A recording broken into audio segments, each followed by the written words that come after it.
Welcome back to my channel and welcome back to Quilts for Miles. So in this video there's 3 different projects that I've been working on.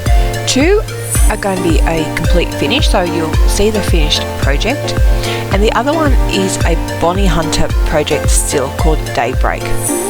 I was working on that in a couple of videos previously, and I'm still currently working on that project. So if you like this video, can you please consider giving it a like and subscribing. And now let's get on with the video. So this is my first finish that I'm going to be showing you. This is a pattern called Criss Cross Star, and it was a block in the Scrappiness is Happiness book by Lori Holt. There is also a quilt in that book, but I did my quilt version a lot different to hers. So I've used red and white, so I've just used a lot of my red Christmas fabrics and red homespun, and I've also used white homespun, and the little green cornerstone squares there as is a green Christmas fabric as well. And I have quilted it on the diagonal. As you can see, I've just done once on the diagonal and I left it at that, and they are about an inch or 2 inches apart. I can't quite remember, but it is around that measurement. So my next project comes from the String Frenzy book by Bonnie Hunter, and this was made quite a few years ago. And as you can tell by the title, it's got a lot of string quilts in it. So the project I'm working on from this book is called Daybreak. I've been working on this quilt for quite a while, and it's got such small pieces in it, so it's going to take me a little bit longer to actually get this one finished. As I've said in a previous video, when this one is complete, it will go on eBay and be sold as an unfinished quilt. So this is just the quilt layout that she put in the book. So this is her quilt layout, and it's the one that is in the book that she did herself. So here I'm just cutting my squares. So I've added half square triangles onto a 4 patch, and I'm trimming them down. I'm trimming them to a different measurement that is in the book, but I'm still not giving out any measurements because, as you know, it is a quilt that comes in a book, so I actually can't give out any measurements. So I just basically line up roughly the center, and then I just square it all up. I don't care if it's not precise or exact or accurate. Everything in my quilting world is roughly done. So if it's close enough, it's good enough to me, basically. So if it's close enough, then it's good enough to me, and I call it done and I call it finished, and I keep moving on. I'd rather a quilt finished than be perfect, because with handmade, as we all know, perfect is never ever going to happen. So I always work on the theory that finished is better than perfect, and as long as it's close enough, it's good enough. So I'm just trimming. There's quite a few that I've got to trim up, and I've done all my half square triangles, as scrappy as I can get them, because I'm trying to use up some pre-cut squares that I already have in some baskets.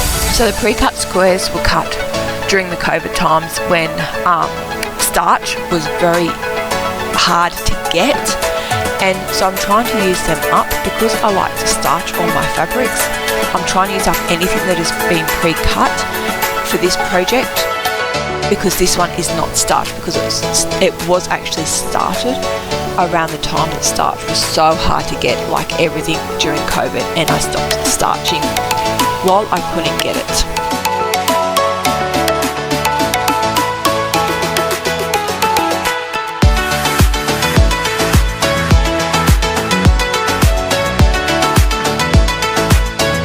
So here I'm just giving you a look at what the block layout looks like. So this is how it looks before I have sewn it. So it does shrink once I've taken all my seams, but this is what it will look like basically when it is all sewn. So it's just a block on point, so you have to add the half square triangles and quarter square triangles to make it square and get it on point. And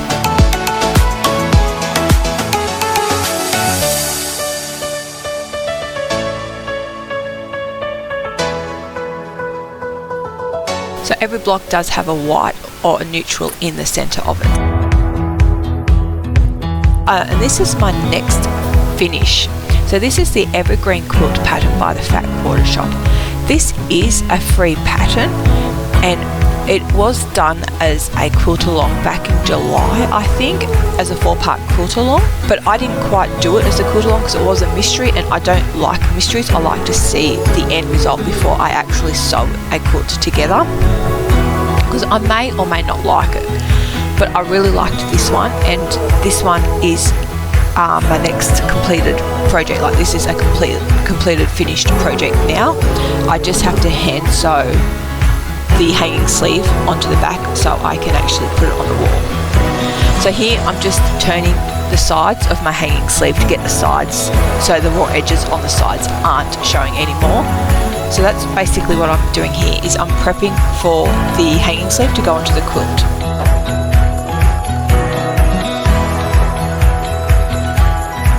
It does take me a couple of tries to get it to the size that I want, because I always cut bigger so I can turn a few times over.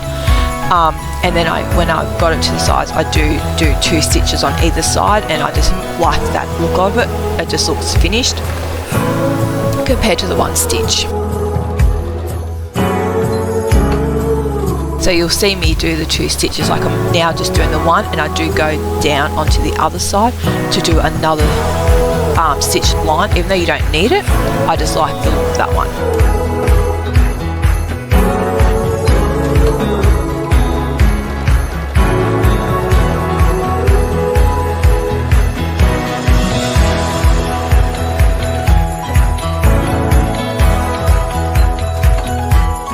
So as you can see here, I'm now onto the other side to do the double stitch line and make it look better. I think it looks better when it's finished and it's on the back of the quilt like that.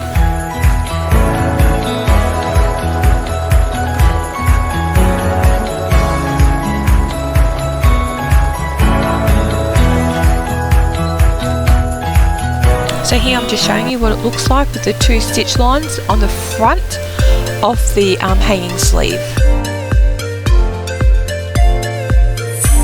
It's just a bit of a closer look of what it looks like.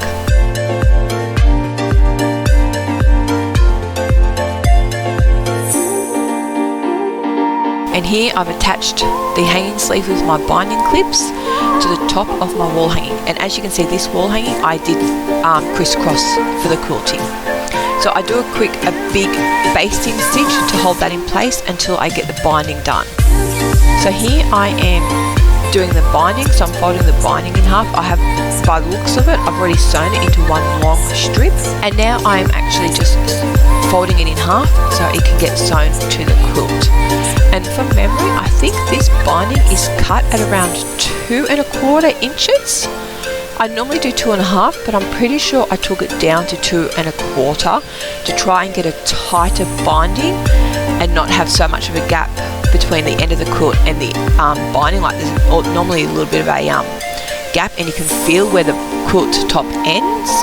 So I took it down just, I think, 1/4 inch. So I think it's down to 2¼ to try and close that gap so you can't tell as much of where, and the binding looks more full, basically. That's what I'm trying to get, is the binding to look more full. So here I've just used a Christmas fabric that is already in the quilt top. I haven't used another different fabric. This is a Christmas fabric that I actually did use in the front, on the front of the quilt top already. And from memory, I think it's it is a red, and I think it's just like got Christmas flowers and that on it from memory.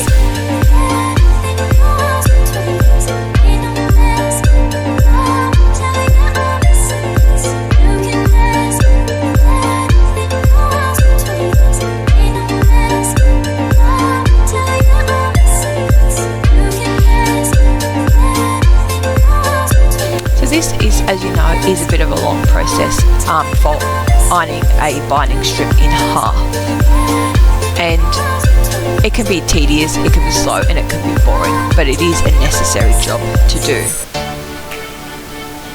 And I don't join my binding strips on the diagonal, I join them straight, and then I just press my seams open because I will always join them with a smaller stitch length.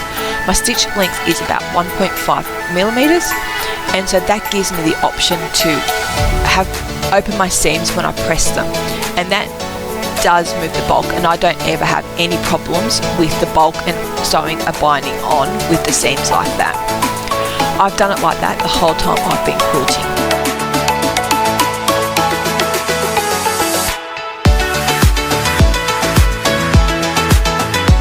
So here I've sewn the binding onto the back of my quilt top, and now I'm just using my binding clips to just turn the binding over to the front of the quilt, because I will sew the binding to the front of the quilt with a blanket stitch. So I'm just using binding clips to try and hold it in place to the best as I can.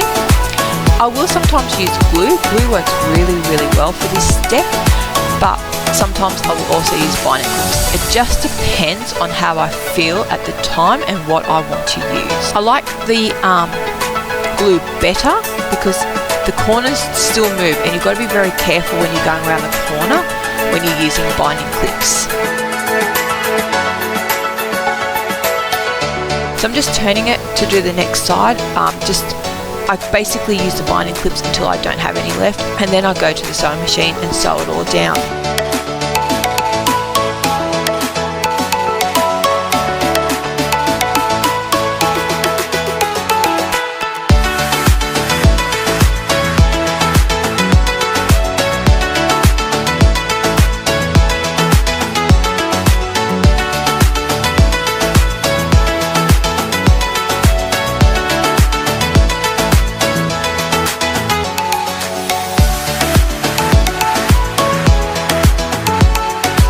And when I do use glue, just a side note, I do heat set it dry before I take it to my sewing machine. So here I know I'm not using glue, but I just wanted to let you know that I do use glue, but I will heat set it before I take it to my sewing machine to sew it with my needle, just so it's all dry and it doesn't gunk up. So I do like the glue better than binding clips, but on this day for some reason, I'm not too sure why, but I did use my binding clips, but I don't use them often. I do mainly use glue to attach the binding like this to take it through the sewing machine.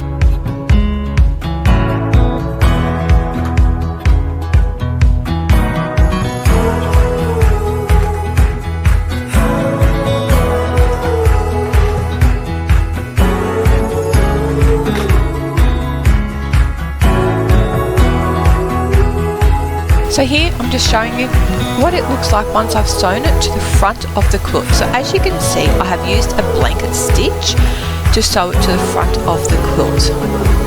I will sometimes sew it to the front, and I will also sometimes hand sew it to the back. Just depends on what I want to do at the time and how much I want to get a project finished. But I just used a red thread and just did a blanket stitch, and I like the look of that. I think it looks nice, and I think it holds up better when you're washing quilts and stuff like that, to have a machine sewn to the front or back of the quilt over hand sewing. I find sometimes hand sewing, it does come apart, but as you can see, it gets a bit wonky on the back. It depends whether you can live with that part of it on the back, or whether you'd want the back to look just as nice as the front. I don't personally care either way. It does not worry me one iota, because it's the back of a quilt, and generally nobody is looking at the back of your quilt. So here I'm showing you what this quilt top looks like now that it is completely finished. So all I have to do is hand sew the hanging sleeve on the back of the wall hanging, so it can be put on my wall at Christmas time.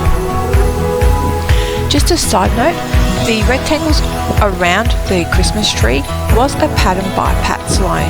She gave us that pattern for free when she did her version of this same quilt top back in July or August of this year. Those rectangles weren't in the original pattern by the Fat Quarter Shop. That ended with the white border only. So I hope you enjoyed this video, and until my next video, God bless and have a great day. Don't forget to like and subscribe to my channel. Thank you.